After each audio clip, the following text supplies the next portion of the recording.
welcome back to my channel guys. My name is Trilla and I hope you are doing well. If you want to buy this book का cover किया है, आप market से जाके खरीद लें, आपको मिल जाएगी. So स्टार्ट करते हैं topic.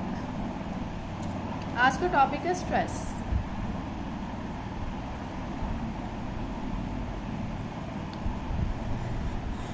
Word stress is often used in the present age for ordinary people. इसका मतलब ये है कि आम रूटीन में हम स्ट्रेस का वर्ड जो है वो बहुत ज़्यादा यूज़ करते हैं आजकल, और इसका मतलब ये होता है in ordinary life for ordinary people it means pressure on their mind and body. किस वजह से हो? Because of their assignment, relation and responsibilities. According to eastern philosophers stress refers to the absence of inner peace. Eastern philosophers के मुताबिक stress refer करता है कि अगर आपके पास इनर पीस ना हो, यानी कि अंदरूनी सुकून ना हो. Whereas in western culture, लेकिन अगर आप वेस्टर्न कल्चर में देखें, the lack of inner control is known as stress. अगर आप यानी कि मशरक़ी फ़िलासफ़र्स में देखें, अंदरूनी सुकून ना हो तो स्ट्रेस है, उनका कहना ये है. लेकिन अगर आप वेस्टर्न कल्चर में चले जाएँ तो उसका मतलब ये है कि आप अपनी ज़ात पे कंट्रोल ना रखते हो. Lack of inner control is known as stress. Definition psychology के मुताबिक इसकी है stress refer to the state of an anxiety that arises when the individual feels unable to bear the brunt of circumstances and responsibilities. वो कहते हैं stress जो है N anxiety की वो स्टेट है जिसके अंदर individual unable to bear the brunt of circumstances, यानी कि जो उसके ऊपर रिस्पॉन्सिबिलिटीज़ होती हैं या उसकी जो सूरत हाल होती है वो उसको बर्दाश्त नहीं कर पाता, तो वो स्ट्रेस का शिकार हो जाता है. However, the ratio of physiological breakdown in the body is also called stress. जब आपकी बॉडी में फिजियोलॉजिकल ब्रेकडाउन होता है तो उसकी रेशो को भी स्ट्रेस ही कहते हैं. Lazarus maintained that a stress mean a particular kind of psychological and physiological reaction that is triggered by happenings in the environment and become a threat to the satisfaction of the individual's motive and his capacity for adjustment. Lazarus के accordingly अगर आप stress को देखें तो उसका ये कहना है कि आपकी साइकोलॉजिकल और फिज़िकल रिएक्शन का ट्रिगर होना आपकी बॉडी में साइकोलॉजिकल भी और फिजियोलॉजिकल भी, और किस वजह से ना आपकी इन्वायरमेंट में कुछ ऐसा होना कि जो आपकी जो मोटिव्स हैं जो आप यानी कि कर रहे हैं ना उसको नेगेटिव वे में इफ़ेक्ट करे, तो फिर आपके ऊपर जो उसका असर होता है साइकोलॉजिकल और फिजियोलॉजिकल, तो उसको स्ट्रेस कहते हैं. सैरेक्सो या सैरेक्सो अजीब नाम है. सैरेक्सो एंड स्पीलबर्गर या बर्गर बिलीव दैट स्ट्रेस अगर when the physiological and psychological well being of the individual is in danger. इन दोनों का ये मानना था कि जब आपकी फिजियोलॉजिकल साइकोलॉजिकल वेलबींग जो है वो डेंजर में आ जाए, यानी कि वो अपनी बैलेंस से हट जाए, and individual feel that he can not corp with it, और इंडिविजुअल को ऐसे लगे कि वो अब इसका सामना नहीं कर सकता, तो वो स्ट्रेस का शिकार है. The credit for the popularity of the word stress goes to Hans Selye, पता नहीं क्या है, Selye, who wrote the book Stress of Life, in which he elaborated the relation between chronic stress and physiological reaction. वो कहते हैं stress के word की popularity जो है वो इस Hans Selye को जाती है, जिसने स्ट्रेस ऑफ लाइफ किताब लिखी थी, और उसके अंदर उसने रिलेशन बिटवीन क्रॉनिक स्ट्रेस और फिजियोलॉजिकल रिएक्शन को एलैबोरेट किया था, यानी कि उसको तफसील में समझाया था. अकॉर्डिंग टू सिली के मुताबिक stress is a non specific reaction. Stress जो है वो एक नॉन स्पेसिफिक रिएक्शन होता है जो कि इंडिविजुअल शो करता है एक स्टिमुलस के रिस्पांस में और demand in a specific situation, यानी कि एक स्पेसिफिक सिचुएशन. जिस तरह हम स्टिमुलस क्या है, जिस तरह आप सपोज करें कि आपको आपकी बॉडी पे इचिंग हो रही है, तो वो इचिंग जो है यानी कि जो फील हो रही है आपको इचिंग, वो स्टिमुलस है, और फिर जब आप खारिश करते हैं तो वो रिएक्शन है. या आपको ठंड लग रही है तो वो स्टिमुलस है, और फिर आप उसके लिए कोई कह लें कि कंबल वगैरह ले लेते हैं, जैकेट पहन लेते हैं, तो आप उसका रिएक्ट कर रहे हैं. तो वो कह रहे हैं सिले का ये मानना था कि आपकी बॉडी का इंडिविजुअल जो है जब किसी ख़ास स्टिमुलस यानी कि स्टिमुलस में है कोई ऐसी सिचुएशन जो कि बंदा बर्दाश्त ना कर सके, उसके रिएक्शन में जाता है ना, तो फिर स्ट्रेस उसको होता है. जिस तरह सदमे में चले गए हैं या आपको समझ नहीं आ रहा क्या करें, स्ट्रेस में जो भी चीज़ें आती हैं वो स्पेसिफिक किसी कहने की सिचुएशन की वजह से होती है. ऐसे नहीं होता कि बैठे बिठाए आपको स्ट्रेस हो जाए, कोई ना कोई उसकी वजह लाजमी होती है. This demand they cause happiness और डिस्ट्रेस. दिस डिमांड में कॉज हैप्पीनेस. अच्छा जी, अब ये जो डिमांड है वो हैप्पीनेस भी कॉज कर सकती है और डिस्ट्रेस भी. Different view points about stress. Stress is explain in 3 different ways.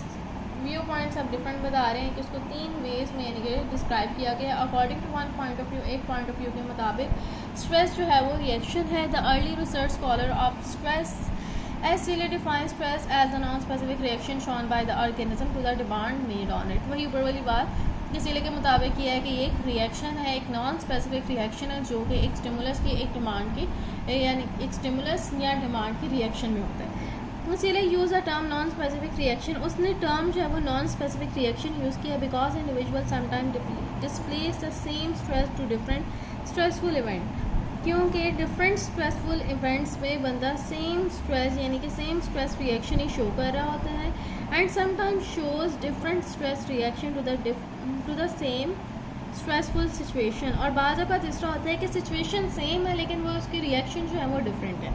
According to the second view point ये है कि स्ट्रेस जो है वो एक सिचुएशन है।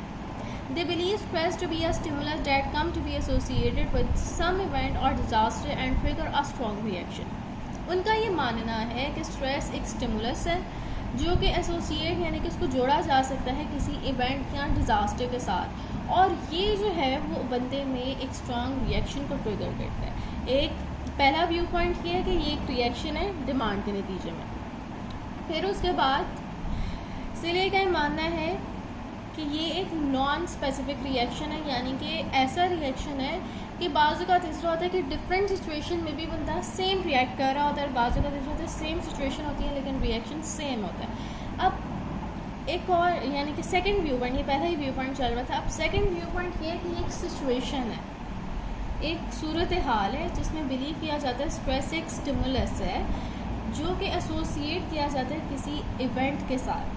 पहले ये था कि स्ट्रेस जो है वो एक नॉन स्पेसिफिक रिएक्शन है, लेकिन यहाँ पे कह रहे हैं कि स्ट्रेस जो है वो एक सिचुएशन है जो कि यानी कि किसकी वजह से है, एक इवेंट की वजह से, एक डिज़ास्टर की वजह से एसोसिएट इसको किया जाता है and trigger a strong reaction, और इसकी वजह से बंदा जो है एक स्ट्रॉन्ग रिएक्शन देता है। वो किसी भी वजह से हो सकता है कि हो सकता है उसकी लाइफ में कोई सर्कमस्टांसेस इस तरह के आए हों या उसने कोई ऐसी चीज़ देखी हो, जिस तरह सपोज करें कि कोई अर्थक्वेक वगैरह आया, उसके अंदर किसी का घर दब गया, तो अगर आप छोटी एज में हैं तो बाज़ औक़ात बंदा सदमे में चला जाता है, तो वो भी स्ट्रेस से रिलेटेड है। आगे देखते हैं।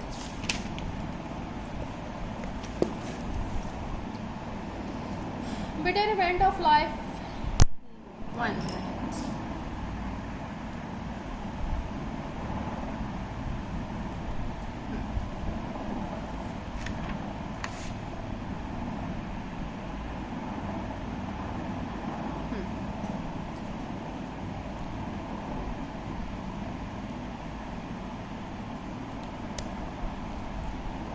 Bitter event of life accumulatively give rise to stressful situation।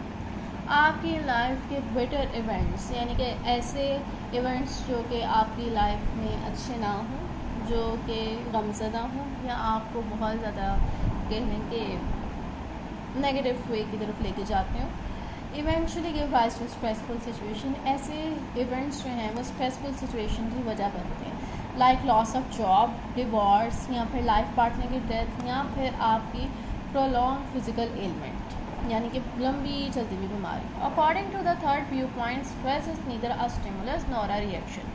Third view point ये है कि स्ट्रेस ना ही स्टिमुलस है ना ही रिएक्शन है, rather it is the outcome of interaction between the individual and the environment.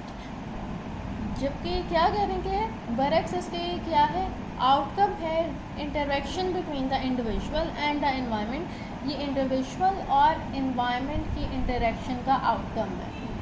They maintain that it is not right to think stress is merely a stimulus of और a reaction. तो कहते हैं ये ठीक बात नहीं है कि आप सोचें कि यहाँ तो ये स्टिमुलस है, यहाँ पर एक महज रिएक्शन है। For certain situation cause stress to all people. वो कहते हैं कि सर्टेन सिचुएशन जो है वो हर यानी कि हर किस्म के बंदे को स्ट्रेस जो है कॉज कर सकती है, यानी कि जिस तरह किसी आपके नियर वन की डेथ हो जाए, नेचुरल डिज़ास्टर हो या कोई फैटल डिजीज़ हो, उससे किसी को भी स्ट्रेस हो सकता है।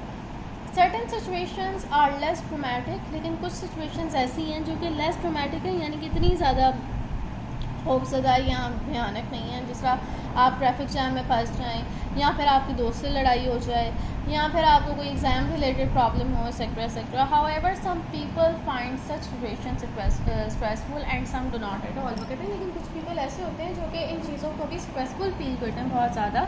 जिस तरह कुछ लोगों को एग्ज़ाम की बहुत टेंशन होती है, कुछ को बिल्कुल भी नहीं होती। टू अंडरस्टैंड स्ट्रेस, अगर आप स्ट्रेस को समझना चाहते हैं, one must know how the individual analyses and approaches a situation. Stress को समझने के लिए एक इंडिविजुअल को आपको ये समझना, आपको ना यानी कि अगर आपने स्ट्रेस को समझना है ना, तो आपके लिए ज़रूरी है कि सबसे पहले आप ये देखें कि इंसान जो है एक सिचुएशन को कैसे अप्रोच करता है, वो कैसे उसको एनालाइज करता है। जब आप ये जान लेंगे तो फिर आप स्ट्रेस को भी जानने लग जाएंगे। The individual make this analysis keeping in view his motive and the mean that he has at his disposal to cope the stress. Individual जो है वो ये एनालिसिस करने के बाद इस बात को व्यू में रखते हैं कि उसके मोटिव क्या हैं, और अपने यानी कि उस मोटिव्स के ज़रिए वो क्या करते हैं, अपने स्ट्रेस को कोप कर लेते हैं। According to Lazarus and Folkman, the theory of interaction between the individual and the environment explain stress. Lazarus और फॉकमैन के मुताबिक theory of interaction between the individual and the environment, यानी कि इंडिविजुअल और इन्वायरमेंट के दरमियान जो इंटरेक्शन है वो स्ट्रेस को एक्सप्लेन करती है।